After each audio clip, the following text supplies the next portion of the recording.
Здраво и добродојавте уште едно видео, каде што ова видео ќе разгледаме некои основни модели на хибридизација, односно како се вкрстуваат дадени единки и како се пренесуваат некои наследни својства, дали тоа се генетски или фенотипски својства. И да започнеме. Значи, како што ќе зборам, така ќе ви се разјасни што се тие основни модели на хибридизација. Значи, првиот модел на хибридизација е директниот модел, каде што во директниот модел всушност вкрстуваме единка од женски пол и единка од машки пол, каде што едната е рецесивен хомозигот, додека другата е со доминантни гени и е со хомозигот. И да започнеме да видиме ова како изгледа.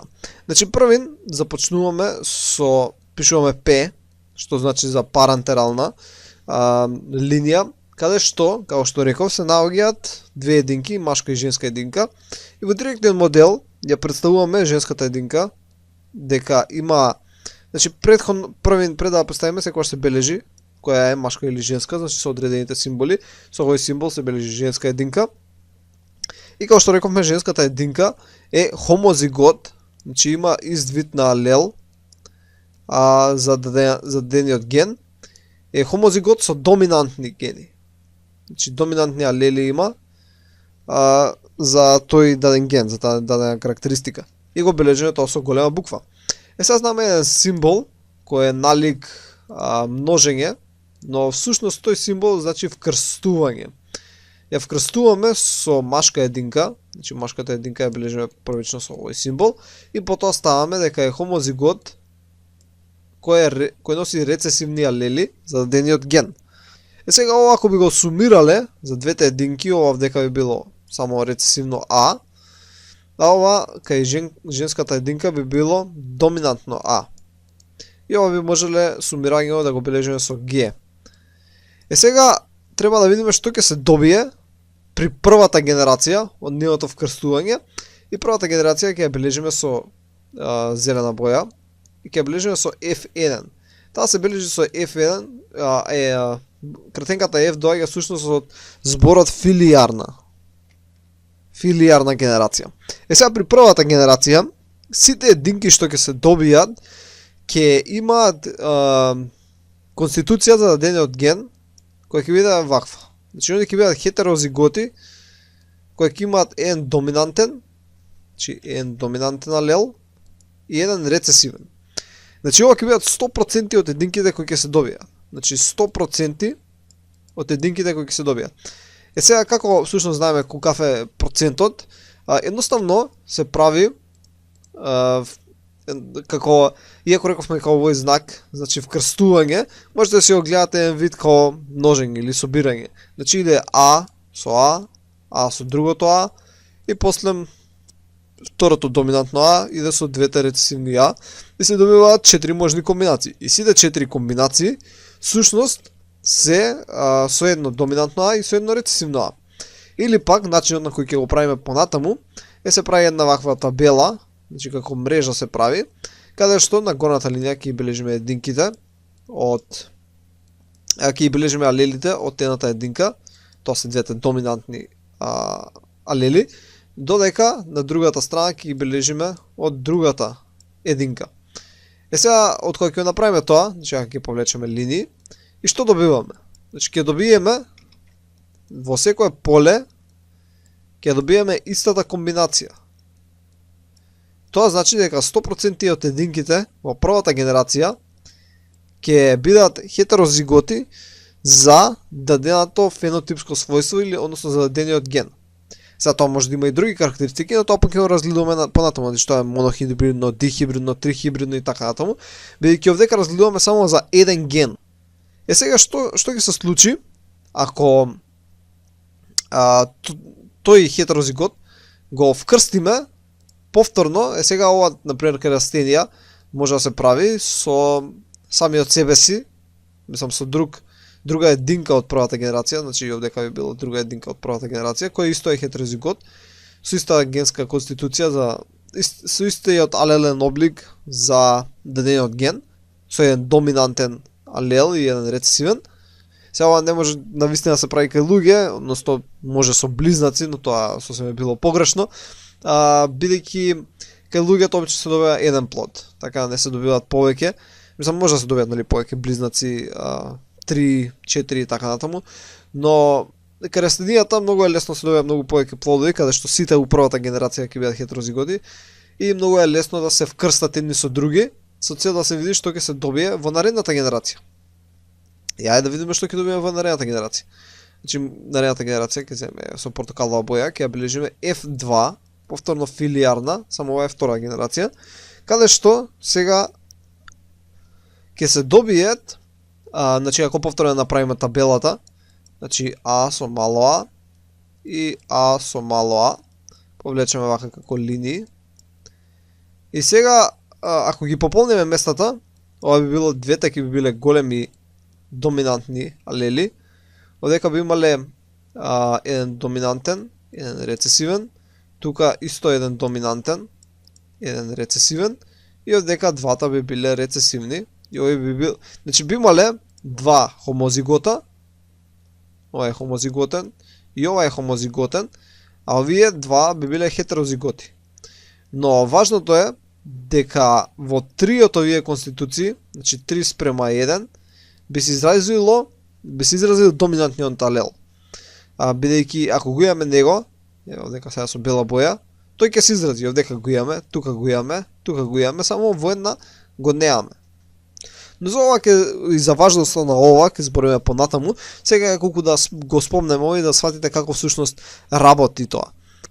Сега, например, кај луѓе може нема се добијат 4 единки, него ќе се добие една единка, и сега шансите таа единка да носи рецесивно, да биде рецесивен хомозигот за дадениот ген, се 25%, односно 1/4, така. 25% шанса да биде хомозигот кој ќе носи рецесивни алели за дадениот ген. Сега нормално во човековиот организам има многу гени и не се пресметува на овој начин шансата да се појави една варијација од генот наследена од едниот родител. Но тоа понатаму ќе збориме, бидејќи има многу покомплексни пристапи. Сега да го разгледаме вториот модел на хибридизација, кој се нарекува реципрочен модел.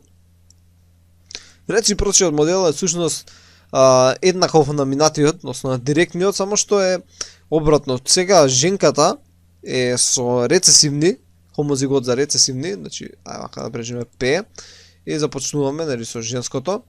Женското е хомозигот за рецесивни, додека машкото е хомозигот за доминантни алели.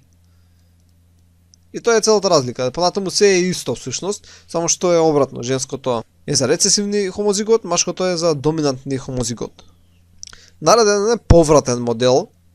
Повратен модел и тој се карактеризира со тоа што имаме женка која е доминантен хомозигот, се вкрстува со хетерозигот од машка единка. Значи тоа би изгледало вака. Имаме женка која е доминантен хомозигот, која се вкрстува со машка единка, значи вака машка единка, која е хетерозигот. И сега што ќе се добие во првата генерација, значи во првата филиарна генерација. Ајде да направиме мрежата и ќе видиме. Значи ако ја направиме како мрежа, вака ќе збориме понатаму повеќе за мрежава, ќе објасниме, но еве да ставиме вака, некако ќе ги ставиме без врска. Од едната единка и од другата единка и да пополниме. Ова би било хомозигот со доминантни алели. Ова исто би било хомозигот со доминантни алели. Ова би било хетерозигот, така? И ова би било хетерозигот. И на крај ќе се добие сушност, ќе се добијат една половина, или тоа може да се бележи исто и како 50%, ќе бидат од единките доминантни хомозиготи, додека исто така една половина или 50% ќе бидат хетерозиготи. Но важното со ова е бидејќи ти не можеш да видиш дали се хомозигот или хетерозигот, бидејќи кај двете единки се изразува доминантниот ген, така да фенотипски они за таа дадена карактеристика за тој ген би изгледале исто, бидејќи пак ќе се изрази само доминантниот. Така да налик сите овие 4 што ќе се добијат единки или 2 единки би изгледале исто за даденото за дадениот ген, односно за дадената фенотипска карактеристика. И последниот модел за кој ќе збориме е тест моделот, че ајде да го бележиме тука некаде, кој всушност представува еден паметен начин да се користи проверката на хомозиготноста на родителските генотипови вкрсување на хетерозиготен организам. Значи, што мислам со тоа? При првата, значи овдека кај родителите всушност кои се, имаме една машка или може би женска единка, ама нема врска, вака да бележиме како што е правилно, која е хомозигот за рецесивни алели. И таа ја вкрстуваме со единката која ни е непозната, дали има доминантни или рецесивни, дали е хомозигот или хетерозигот. Значи ова е женската единка. И сега не знаеме дали е хомозигот или хетерозигот за доминантни или рецесивни. Сега, како со ова можеме всушност да заклучиме дали е хомозигот или хетерозигот? Нормално се претпоставува дека ти е познато дали е хомозигот или хетерозигот за рецесивни или доминантни машката единка во овој случај, но тоа може да биде и женската, да биде обратно ова. Но потребно ти е да знаеш дека едната е хомозигот за рецесивни алели. И сега да видиме што би се случило и како спрема резултатот можеме да заклучиме што е женската единка. И од тоа ќе видите зошто се нарекува тест модел. Ајде да ги разгледаме трите можни комбинации. Значи, првата комбинација, вака ќе направиме една поголема табела и ќе ја поделиме на 3 дела. Така, ја поделиме на 3 дела. Каде што на оваа овдека оска ќе ја бележиме машката единка, ајде да земам со сина боја, каде што ни е познато дека е хомозигот за рецесивни алели. Ја ќе повлечеме една линија. И сега кои се можните три комбинации за женската единка? Значи таа може да биде, вака не знам со која боја, нека биде со жолта. Може да биде или хомозигот за доминантни, или пак може да биде хетерозигот, или пак може да биде хомозигот за рецесивни алели. Така. И сега да видиме што би се добило како плод за кај секој од овие. И кога ќе го видиме плодот ние на крај, можеме да знаеме што каква генска конституција всушност, дали бил хомозигот или хетерозигот, била женската единка. Односно, ајде да видиме што би се случило ако таа би била хомозигот за доминантни. Значи би го добиле следново. Сите би биле хетерозиготи. Така? Сите би биле хетерозиготи, односно сите би биле исти фенотипски. Значи фенотипски, односно тој ген кој го гледаме, кој ни е од интерес, сите единки кои се добијат, нели наредната генерација UF1, ќе го имаат истото изразување на генот, бидејќи доминантниот алел секогаш ќе се експресира. Така. Сега да видиме што би се случило ако таа би била хетерозигот. Значи би имале вака, не знам тука сина боја. Тоа е едната комбинација, ова е другата комбинација. И ова се значи 50% би го изразиле доминантниот алел, така, доминантниот алел од генот, но 50% ќе бидат рецесивни. Значи 50% ќе бидат рецесивни. А одека 100% беа, ајде сега да не речеме, мислам, онди беа 100% хетерозиготи во првата генерација, но речеме дека 100% биле исти. Со некој си дадено изразено својство. А одека 50 пола биле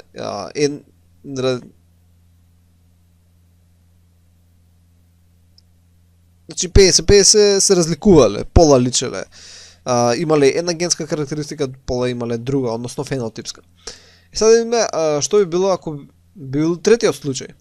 Ако да земам бив дека со сина боја, би се доблило наредното. Значи сите ќе беа со хомозиготи, со рецесивни, и тоа исто ќе беше 100%. Значи тоа ќе беше 100%, но овие 100% ќе изгледаа сосема различно од овие 100%. Бидејќи доминантните и рецесивните алели најчесто даваат различни фенотипски карактеристики. И спрема фенотипските карактеристики кои се добијат, ќе знаеме дали е хомозигот за доминантни или рецесивни. Значи, ако плодот кој ќе се добие во првата генерација е 50-50, да не речем поделен, се гледаат очигледни разлики, на обично приближно на пола поделено, значи две единки од плодот се со еден фенотипски изглед, а две со друг, знаеме дека мајката всушност била хетерозигот, чака ќе обележам, не знам со која боја, била хетерозигот, а ако се добијат 100%, значи се добијат 100%, сите единки кои ќе се добијат во првата генерација се исти, и сега спрема тоа точка одма знаеме дека е хомозигот, сега не знаеме дали е за рецесивни или за доминантни е хомозигот. Тоа се гледа спрема фенотипските карактеристики и одредени датабази. И затоа ова се нарекува тест модел, бидејќи ако ја знаеш едната единка дека е хомозигот за рецесивни алели, можеш преку вкрстување со непозната единка да согледаш дали е таа хомозигот или хетерозигот за доминантни или рецесивни алели за дадениот ген. Добро, тоа беа 4 основни модели на хибридизација. Че вака да одзумираме, тоа беа директен, реципрочен, повратен и тест модел. Добро, се надам дека научивте нешто ново и ќе се видиме во наредното видео.